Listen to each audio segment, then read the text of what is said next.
तपती दोपहरी में भी बिना किसी साए के मेरी आंखों के सामने बैठे हुए नौजवान साथियों, बुजुर्गों, माओ और बहनों, सबसे पहले तो मैं इस बात के लिए आपसे माफी चाहता हूं कि हम साए में हैं और आप धूप में हैं।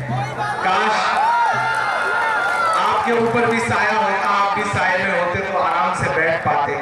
लेकिन फिर भी मैं आपकी मोहब्बत को सलाम करता हूं कि आप इतनी धूप में, इतनी चिलचिलाती धूप में, जब धूप में खड़े रहना मुश्किल है तो आप कई घंटे से यहाँ बैठे हुए हैं। मेरी माएँ यहाँ बैठी हैं, काकियां बैठी हैं, चाचियां बैठी हैं, मैं सबको प्रणाम करता हूँ। नया पाने की चाहत में पुराना छूट जाता है, नया पाने की चाहत में पुराना छूट जाता है। तुझे अपनाऊं तो मुझसे जमाना रूठ जाता है। मोहब्बत पढ़ने लिखने में बहुत आसान है, लेकिन मोहब्बत को निभाने में पसीना छूट जाता है।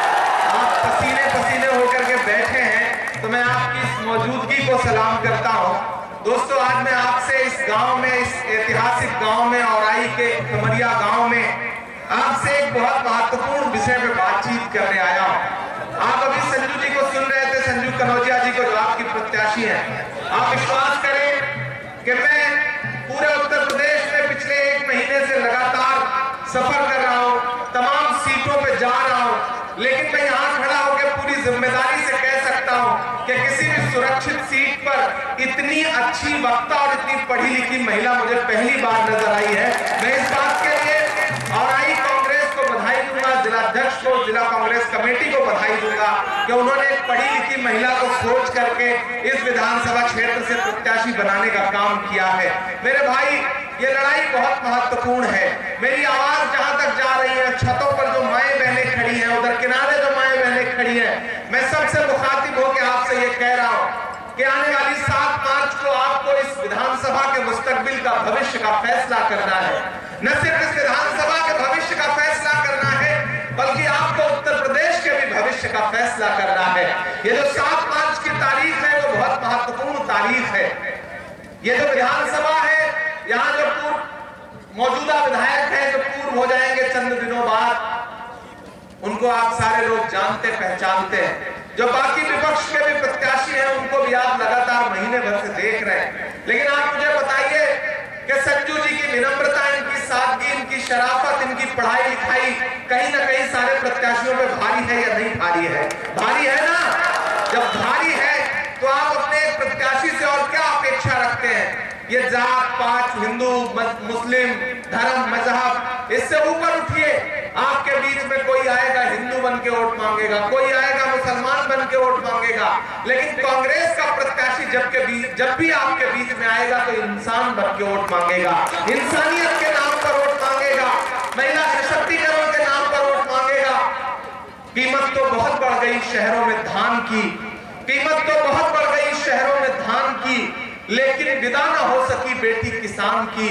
मौका मिला तो लोगों ने कुर्सी के वास्ते तस्वीर ही बिगाड़ दी हिंदुस्तान की। और आई वालों, ये चुनाव बहुत महत्वपूर्ण है।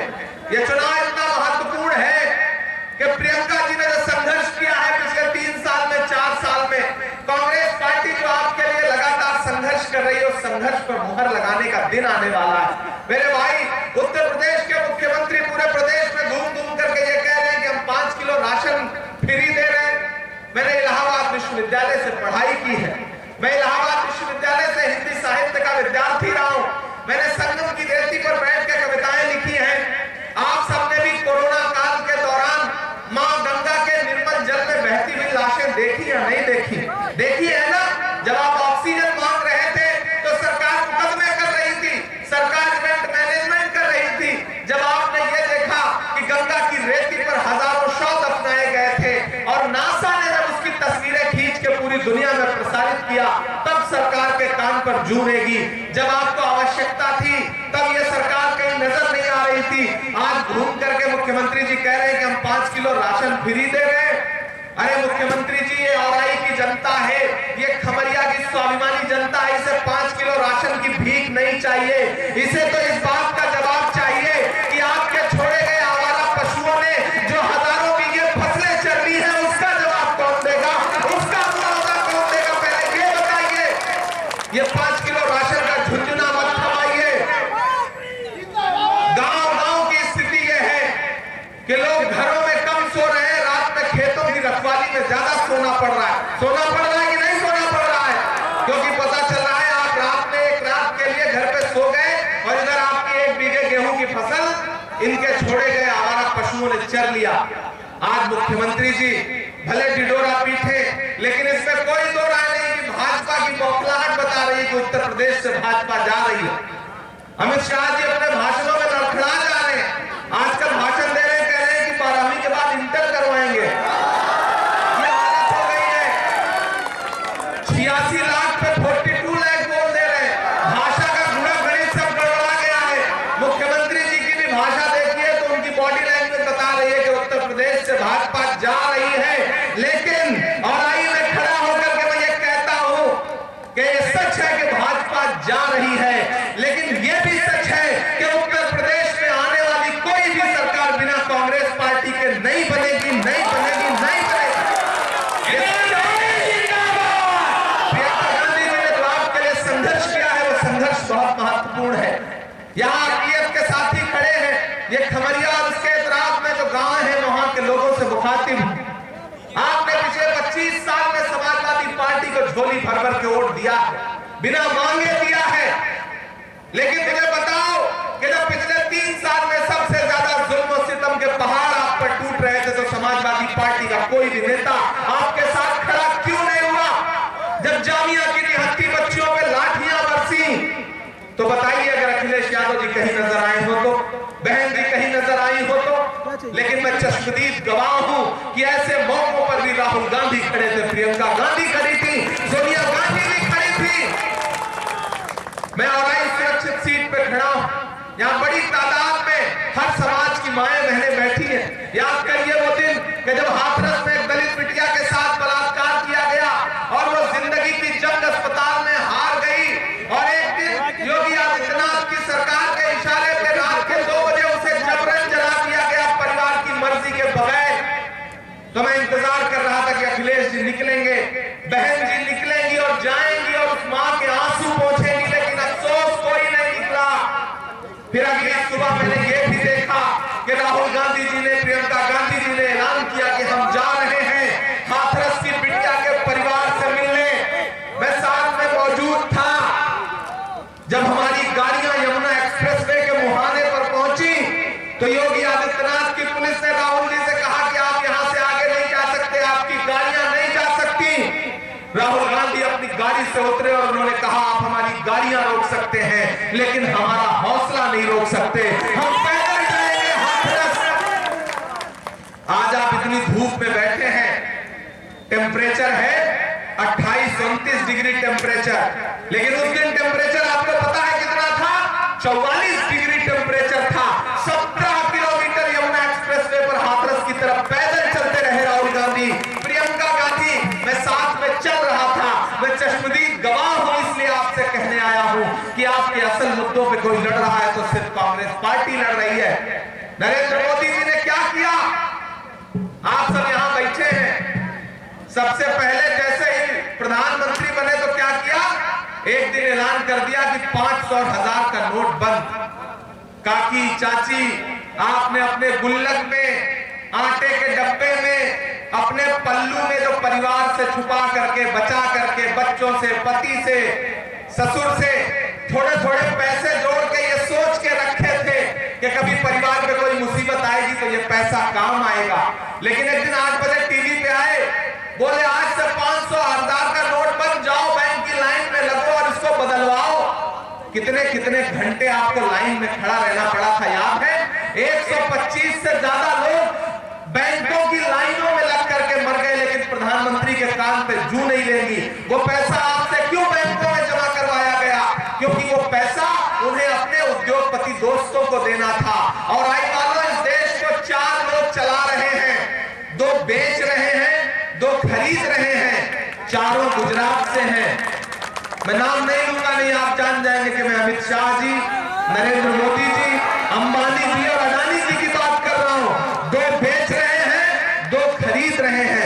ऐसे में उत्तर प्रदेश का चुनाव बहुत महत्वपूर्ण है। 5 राज्यों में चुनाव हो रहे हैं, हो चुके हैं, गोवा में, मणिपुर में, उत्तराखंड में, पंजाब में। मैं इन 5 राज्यों में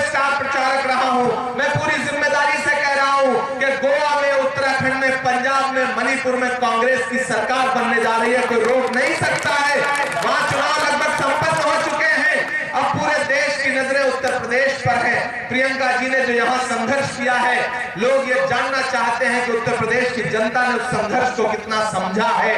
मैं आपसे निवेदन करूंगा, मेरी माओ बहनों, प्रियंका जी ने एक नारा दिया कि लड़की हूं, लड़ सकती हूं, और उन्होंने संजू कनौजिया जैसी एक पढ़ी लिखी महिला को आगे ला करके आपका प्रत्याशी बना दिया, क्योंकि वो चाहती हैं कि बेटियां आगे आए, बहनें आगे आए, माएं आगे आए और समाज में अपना हक लें। ये पितृसत्तात्मक समाज में महिलाओं की जो परिस्थिति है उसे बदलना चाहती है प्रियंका गांधी।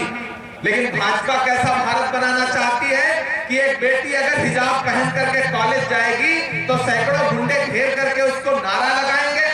यहाँ मेरी माएं बहनें बैठी हैं, कई ऐसी हैं जिनकी उम्र 50 साल से ऊपर है, लेकिन हमारे आपके परिवार के संस्कार ऐसे हैं कि हमारे आपके सामने कोई बड़ा बुजुर्ग पड़ जाता है तो आज भी 50 साल की दादी भी हो तब भी वो सर पर पल्लू रख लेती हैं, आंचल रख लेती हैं, सम्मान प्रदर्शित करने के लिए, संस्कार दिखाने के लिए।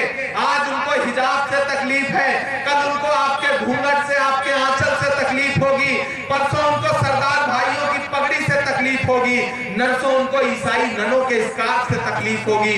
उनका काम है संविधान को बर्बाद करना। वो संविधान जो डॉक्टर बाबा साहब भीमराव अम्बेडकर ने हमें दिया है, वो संविधान जो ताकत देता है कि जितना नरेंद्र मोदी जी के वोट का सम्मान है, जितना नरेंद्र मोदी जी के वोट की अहमियत है, उतना ही संजू कनौजिया के भी वोट की अहमियत है। जितना अंबानी के वोट की अहमियत है, उतना ही इमरान प्रतापगढ़ी के भी वोट की अहमियत है। ये सम्मान कौन देता है? ये देश का संविधान हमें सम्मान देता है। लेकिन भाजपा उस संविधान को बर्बाद करना चाहती है, लोकतंत्र को समाप्त करना चाहती है। ऐसे में मैं आपसे निवेदन करूंगा कि इस बड़ी लड़ाई में कांग्रेस के साथ आइए। संजू एक शानदार प्रत्याशी है। मुझसे प्रियंका गांधी जी ने कहा कि इमरान आप जाइए, खमरिया गांव जाइए और वहां लोगों से अपील करिए कि संजू का समाज संजू के साथ है। अगर अकलियत के लोग साथ आ गए तो संजू को जीतने से कोई रोक नहीं सकता है। मैं संजू जी के लिए आपके सामने आया हूं।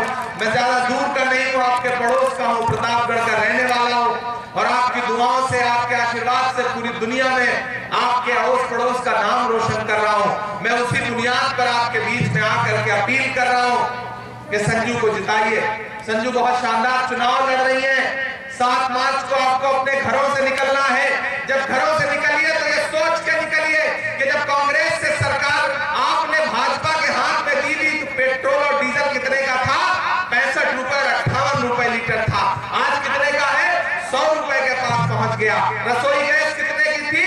390 रुपए की थी। आज कितने की है? 1000 की हो गई है। माएं बहनें बैठी है, सुबह जब रसोई में सब्जी बनाने के लिए कढ़ाई में सरसों का तेल डालती हैं तो उसके साथ आंसू भी गिर जाते हैं, क्योंकि जो सरसों का तेल 70 रुपए लीटर था वो आज 200 रुपए के पार पहुंच गया। भाजपा ने आपको नफरत और महंगाई के अलावा कुछ नहीं दिया है और 7 मार्च का इंतजार कर रहे हैं मोदी जी। बस 7 मार्च के बाद आप देखिएगा कम से कम 10 रुपए डीजल पेट्रोल पर लीटर बढ़ाने का प्लान करके बैठे हुए हैं। इसलिए मैं आपसे अपील करूंगा कि अपनी वोट की चोट से सरकार को बताइए कि नहीं, हम आपकी महंगाई के विरुद्ध हैं, हम आपके छोड़े गए आवारा पशुओं के विरुद्ध हैं, हम आपकी नफरत की राजनीति के विरुद्ध हैं। मुझे अच्छा लग रहा है यहाँ हिंदू मुसलमान सब एकजुट होकर के बैठे हैं। ये जो लड़ाने वाले लोग हैं इन्हें बताओ कि अगर संतोष चाचा के घर में आग लगेगी तो सबसे पहले रहमान चाचा बाल्टी लेकर के दौड़ेंगे बुझाने के लिए। न तो योगी आदित्यनाथ जी आएंगे, न बुखारी आएंगे। आपस में मिलजुल करके रहिए। कांग्रेस आपको प्रेम से रहना सिखाती है, भाजपा और बाकी दल आपको बंटना सिखाते हैं, नफरत सिखाते हैं। तो मैं आपसे अपील करूंगा कि इस बड़ी लड़ाई में कांग्रेस का साथ दीजिए। समय बहुत कम है, क्योंकि जुमे की नमाज के लिए बहुत सारे लोगों को जाना है, मुझे भी निकलना है। अगली सभा में जाऊंगा, वहां जा करके सभाओं को संबोधित करना है। हमारे बीच में डॉक्टर राजेंद्र कुमार दुबे जी, राकेश जी, धर्मेंद्र निषाद जी, योगेश मिश्रा जी, श्री प्रकाश मिश्र जी, दीपक कुमार पांडे जी, डॉक्टर